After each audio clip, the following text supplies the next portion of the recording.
Okay. Well, Peter, thank you for joining us today. Great to be here, Tom. Well, I appreciate it very much. So we've been talking about some of the challenges and opportunities in the selection process, how to get better at it, more efficient, more accurate. And I know that you've got some interesting points of view that I would love to have you talk about, particularly around setting up the selection process. So what we've talked about prior to this was setting up a selection grid, which is basically like an Excel spreadsheet. It's got all the criteria down one side and across the top. Then you start saying, okay, how many different interviews or things that we're going to run people through, whether it's screening or psychometric tests or interviews, how many of those have we got? And then we can start to divide up the responsibilities for, who's going to cover what ground. And the primary focus of that is just to make sure that we don't duplicate things, or we do duplicate things, but not in the same language, if it's an important aspect.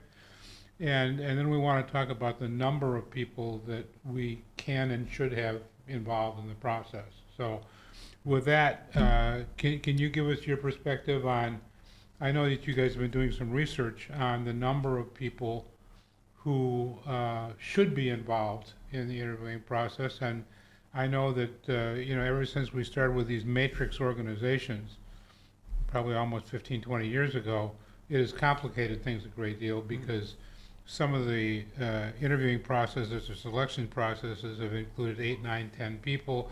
It stretches out over months. Yeah. And it exhausts the candidate, and oftentimes I think you guys probably lose candidates sometimes because of that process. Yeah, 100%, absolutely. I think the first thing would be to say that I don't think there's one rule that fits all. Probably, I think Right. every company needs to figure out, excuse me, figure out what works for them. Right. I think I've been doing recruitment since far too long, 20 years now, and so I don't You think must have we've started when figured you it were out. 12. I must have, yeah. So 2003, and so it's got a lot more sophisticated, I'd say, over the last 20 years. But I think it's also got messy and complex as well. And I as you agree. just alluded to, as globalization and people are working remotely, people Right. are all over the world Right. involved in the interviews, and I think for many companies, it's sort of they don't know what they don't know. It's business as usual. I don't know how often a head of talent or a CHRO has gone, right, let's assess our selection process, let's optimize it, let's see what's working, how effective it is. I don't Right. know how often somebody does that. Do they do it, annually, every 5 years, or have they ever done it? And so It's I'm not sure. interesting you raise that. There was some research that was done at, I can't remember, University of, this guy had a topic, and he said less than 1/3 of Fortune 500 companies in America actually do any kind of a review of their selection process whatsoever, Yeah. which yeah. doesn't surprise either one of us, I don't think. Yeah, no. So I think my curiosity was spiked a few years ago with reading. I was sort of exploring people analytics and how that's becoming more prevalent in HR. And so one of the case studies was Google. And so back in 2007, they were hiring 200 people per week. Right. They were super growth, right up to like 20,000 people. And so what they found was the hiring managers were essentially half of their week was based on interviewing. Right. And so they wanted to figure out, well, how effective are we at doing it? Mm-hmm. Because we're investing a lot of money in this. And so Right. what they found was sort of 5 to 10 hours per candidate. A candidate was being interviewed 5 to 10 hours per time. Okay. And so, obviously the data scientists or whatever, they crunched the numbers, etc., and they figured out a couple of things. One of the things was that Google hiring managers were not particularly good at predicting success on the job. They were good at predicting likable people. Right. They were hiring people based on first impressions. Correct. And then, people who didn't make a good first impression often didn't get hired. Correct. And so the second thing that they did, and to your point, was they also realized that multiple interviews just didn't work. After they interviewed a fourth time, it didn't matter whether they interviewed a fifth time or a 10th time. Right. The result was the same. There was no indicator of Increased enhancement. validity or predictability. Exactly. Yeah. Yeah, Okay. exactly. So that's what they did. So they realized that they were spending way too much time interviewing, and of course that's extremely costly. Right. And they completely standardized the process. And of course they then were able to create a actually one digit, one number to predict validity of success on the role. Right. But what they did was they removed as much human bias as possible. Right. And they created an app that directed the exchange between the candidate and the hiring manager. And so they had consistent process. The app raised the questions as to, what they should be asking and what they shouldn't to make sure every candidate got the same experience. Yeah.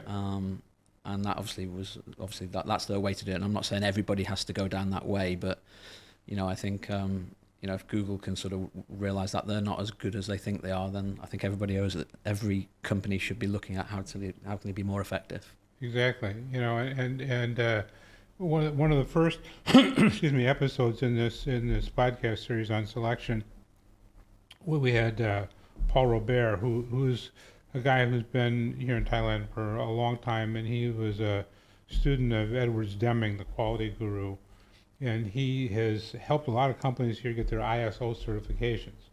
So we were talking about this emphasis on selection as a business process. In other words, looking at it absolutely as what are the defined inputs, what are the parameters that you're using then to evaluate, and then what is the output of that? And one of the things he was asking, he said, how do you assess the effectiveness of the hiring process? Have you given that any thought as to what clients do or what you've seen other people do? Yeah, I mean, I think as I said at the beginning, I think it's there's not a standardized process. So I think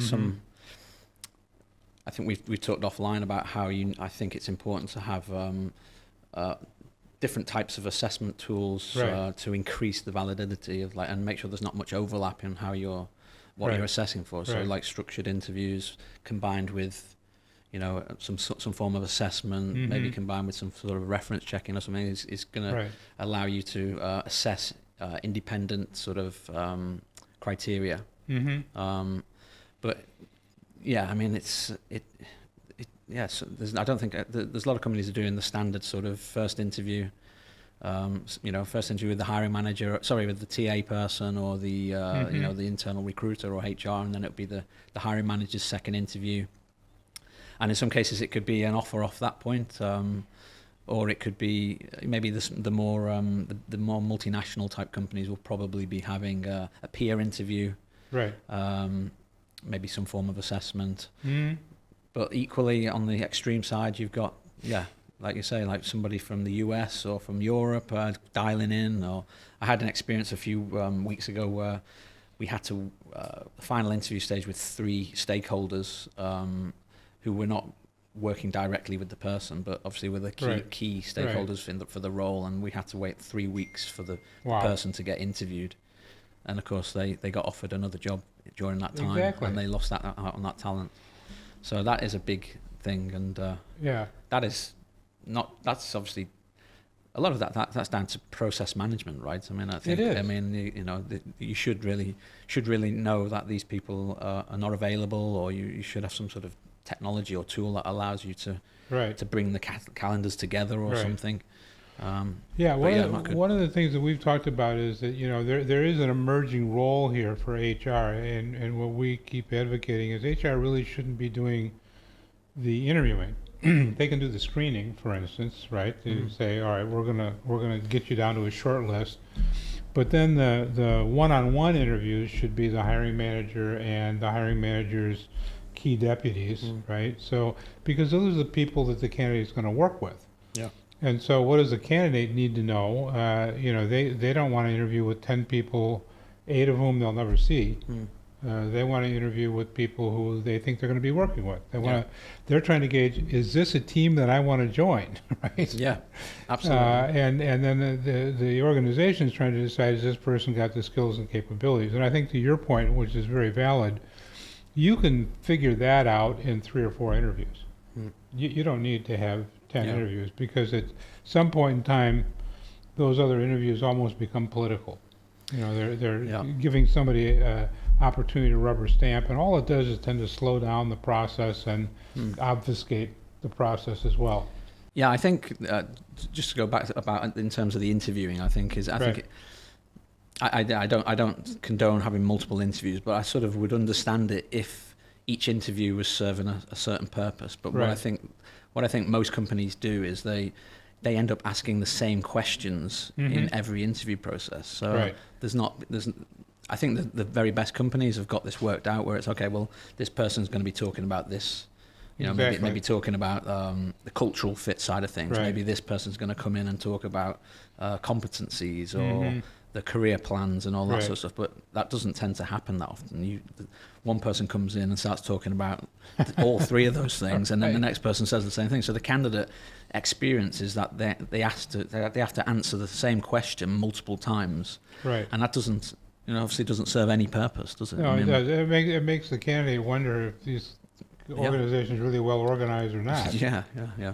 And so obviously at that point, that's where a really strong hiring process Right. and a really strong candidate experience it can be a real benefit. I remember one interview I sat in some years ago. That problem came up in terms of compensation, because one person said starting salary is X. Another one said your starting salary will be determined on the basis of your experience and and the range is from here to here. So they went from low to high. Yeah. And then the other thing they said was, and here are the benefits, and if you're married, you get this. If you're single, you get that. And then somebody else said, yeah, you get health insurance and life insurance. So they were hearing kind of different things. Yeah. Because no one knew exactly whose job it was to talk about those Yeah. things. And Yeah. so that part of the thing when we talk about the matrix, those things that have to be communicated to the candidate, like company culture, salary and benefits, Yeah. career development, are assigned. Yeah. So that if the candidate asks you, for instance, can you tell me about compensation? Oh, when Tom talks to you, he's going to talk to you about that. Yeah. So that everybody has a clear understanding of what it is. The other thing is, and you mentioned bias, and that's something we all got to pay attention to, particularly because we are living in a new world now. Not a new world, but we're more conscious about making sure that we hire and can attract people with a diversity of backgrounds and education and experience and cultures. Yeah. And so you want to eliminate any potential bias. And unfortunately, we all have biases. Absolutely. There are things that we like or we don't like. There are people who are, one of the pieces of research I remember years ago said attractive people, men or women, tend to get rated higher Yeah. in the interview. And then obviously if you have somebody who's somewhat charismatic and a good speaker, they get rated a little bit higher. So if you have three people, you kind of triangulate on a kind of a 360 view, and not everybody thinks that charming is good, right? Yeah. So Yeah. that tends to rinse itself out when you get to the candidate evaluation meeting. The other thing that we always advocate, and I think this talks to your issue about stretching the interview process out, in a perfect world, if you can organize so that the three interviews that you're talking about happen on the same day, and then you bring in HR, and HR sits down, they haven't interviewed, they're just there to facilitate the interviewer's discussion of the candidate. And then you can kind of follow an agenda all the way down. Competencies, work experience, compensation, alignment, all of those things. Yeah. Make sure that everything is covered and scored while memories are still fresh. Because you know what happens, you interview and you can know, wait a minute, was that the guy with the red hair or the guy with the brown hair? I don't remember. Yeah. Yeah. And so your ability to participate in that decision-making process is hampered the more you stretch it out. Yeah. I'd agree with that. I think, and I've seen that in practice with companies like Amazon actually at the moment. They'll just do a hiring day Of course, it depends on the level of role and Right. stuff like that, to be honest. But let's say mid level up to mid level, there's hiring days where they'll spend the day and meet two or three, four people, Right. and then make the decision from that. Right. So that obviously can work and reduce. I mean, at the end of the day, you want to hire somebody you should want to hire them as fast as possible. Exactly. Costly, right? And Right. it's things out over weeks. Of course, not managed correctly, right? So, but I think just to flip it a little bit, I do think there is some merit in bringing candidates back for another session somewhere else or another environment, whether it's a social setting or, because obviously, yes, we want to assess on competency, can they do the job? Right. But there is obviously the element of, can they do the job in this company as well? Can they fit Right. into the direction of the culture that we want to hire Right. for? So, that's why I think it's important not just to focus just on, I think we've talked about before about structured interviews are Right. really great correlator of success, but not 100%, of course, because nothing is, but it's having that something else alongside it as well. And that's I know a lot of companies when they schedule the candidates to come in will on purpose have someone take them to lunch. yeah. So it might be they go and sit down and have lunch with two people, and the sole purpose of having lunch is to just have a rapport. Yeah. It's not an interview. They don't ask them questions about their background. They just talk about things. Yeah. How long have you lived in the community Yeah. and things like that. So. Yeah, I mean, that's going. I mean, when you talk about how many interviews should there be, I mean that sort of first interview often is that type of interview. It's that interview where it's about almost selling yourself as the hiring manager, selling Right. yourself as the company, Right. because a selection is not a one-way street in it today, right? Selection is a Absolutely. two-way street. Absolutely. Candidates are assessing you, Right. and that's another sort of challenge that many hiring managers don't realize is that they're interviewing like it's 1999 or something, and Why do you think it is that there is a certain level of arrogance on the part of some of the people who are involved? It's like, I've got the job. You need to please me. You need to prove to me that you can do the job. It's not my job Yeah. to sell you. tell on me the why I should hire you. organization. Yeah. The good old questions like that. I think a lot of it is ignorance, right? They don't know. They don't know any better. Training. I mean, Right. how many companies give really quality, structured interview training to their hiring managers? I would don't guess know. less than 20%. Yeah, and then secondly, we all think we're good at. We all think we're great recruiters. Everybody, every hiring manager, not every hiring manager, but many hiring managers, I think, they think they know, they can spot talent. Gut feel. Right. I can spot. I know what good looks like. All that sort of stuff, and I Right. think that's just human nature, right? We all think we're the best drivers and all Right. that sort of stuff, and the reality is we're not, and because we most of the time we are hiring based on our gut feel and stuff like that, and Right. we've not.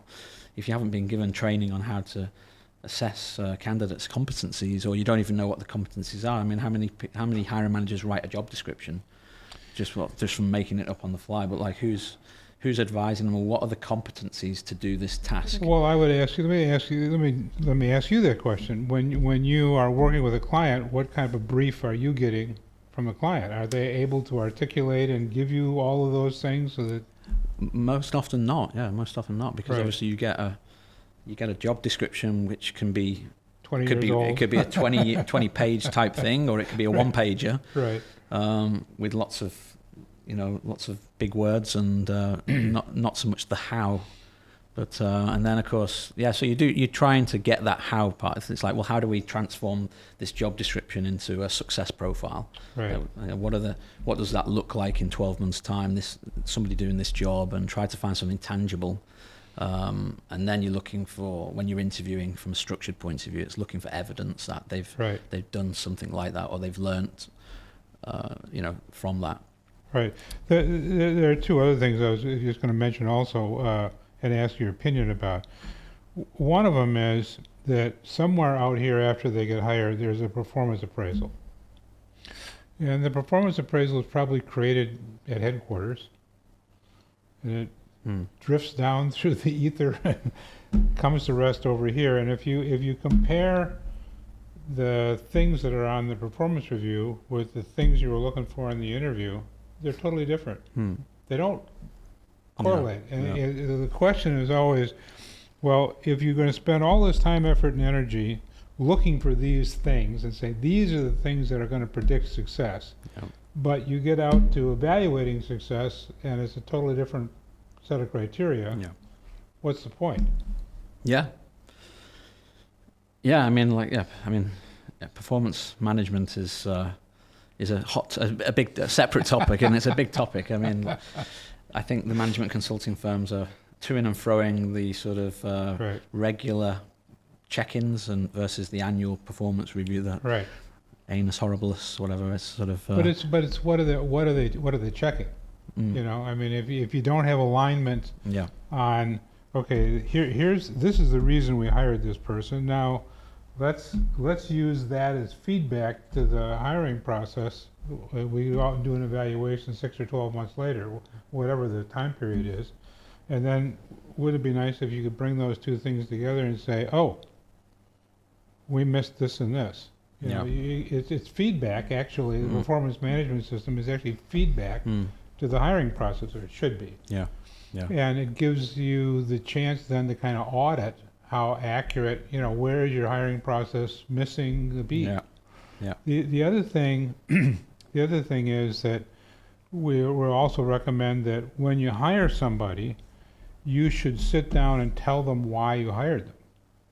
Here's what when you went through the interview, we were asking you questions about this and this and this, and the reason why is these are competencies that we've found that are directly related to success on the job, and here's how, you know, the team assessed you. I won't tell you the individual ratings, but the team said these are strengths, these are adequate, and maybe one or two we're not 100% sure on, and in the process of your onboarding, we're going to ask that you go through some training in these areas. Right? So there's no bad news there.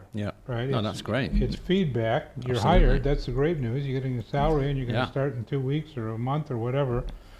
But here are some things we want to do right away to make sure that you succeed.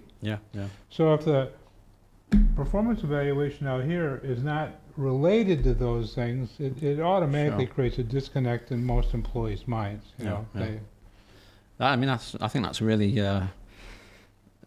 complex, detailed stuff. Really good stuff. But I wonder how many companies do that. Not enough. We've been working with companies for a long time to try to get them to understand that, and you know, and most people do. I mean, if you explain it to them, they go, "Oh, okay, I get it." But it's just one of those things that, well, performance management is taken care of by the senior HR group and headquarters. Well, let's marry those things together. I wonder, like, how many, when people are going through the interview process, how many hiring managers are getting that level of information from the interview to then make that assessment or that judgment on these type of things. And that's how we frame it in terms of the feedback. You say, look, we don't know exactly because we haven't seen your work yet, but based on what we've learned about you, here's what we feel your strengths are, and here are the things that we're going to make sure that you get some support on in the first 6 months because we think it's going to help you and we want you to succeed. Very powerful message. The other thing is that the reason I was asking about how you get feedback to the hiring process, we're asking people to keep track of turnover that happens within the first year. So the question I sometimes get asked back is, well, do you want regretted or unregretted? And I say, if they've left in less than a year, it's all regretted. Certainly there costly, is no unregretted. Unless you purposely hired somebody you hoped would fail for some reason.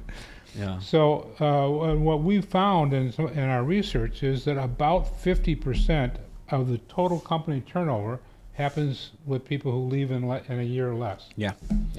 So if you could, by improving your selection process, eliminate half of that, you would cut your turnover by 25% Yeah. like that. Yeah. It's a big win. Yeah. Look, it's a stat that I've also seen, and something that I use if I'm talking to clients is like in stressing the importance of working with a third party who's going to go into the depth in terms of assessing, Right. and not just send a good profile, but they're not and sort of maybe they've not gone into the detail in terms of how to interview. I also, that's why I encourage sort of some form of testing as well, some form of Right. psychometric testing for Right. sure. Because Do you in your practice, do you guys teach clients how to interview? Do you help them in that regard, or do you steer them to someone who does that? Or I would say not really, no. okay, But I think it's a great suggestion. I think it would be something that we would love to do. But going back to the sort of things we were saying before, is like Right. clients don't always want that information. They think they know how to do it, and so. right, What I've always done, and I was trained, my first ever recruitment company, it was, preparing the clients right, as much as preparing candidates, right? Mhm. Often you think of preparing candidates for an interview, of course, do some research, make sure you know about the company, etc. But like, it's overlooked preparing clients because they can make a pig's ear of things as well. So it's like, making sure the client's prepared. Like, how are you going to present? Like, what are you going to talk about in terms of your company and what makes you so good? right, And what sort of questions are you going to be asking the candidate? mm-hmm. You And know, who are they going to be meeting with? yeah, And yeah, why? and who and how long and what happens after this, and Right, have you thought about the next stage? And so many people have not thought about the next stage. They'll just leave it to HR or something, and yeah, all that sort of stuff would be great to do. Right. But yeah, it's not normal practice. with your emphasis, but your discovery on, look, you don't need more than 4 interviews, right? Mm. How successful have you been in talking to clients about just that aspect of how they're organizing the selection process? Not very successful. Oh, okay. You've got to be honest. I think Yeah.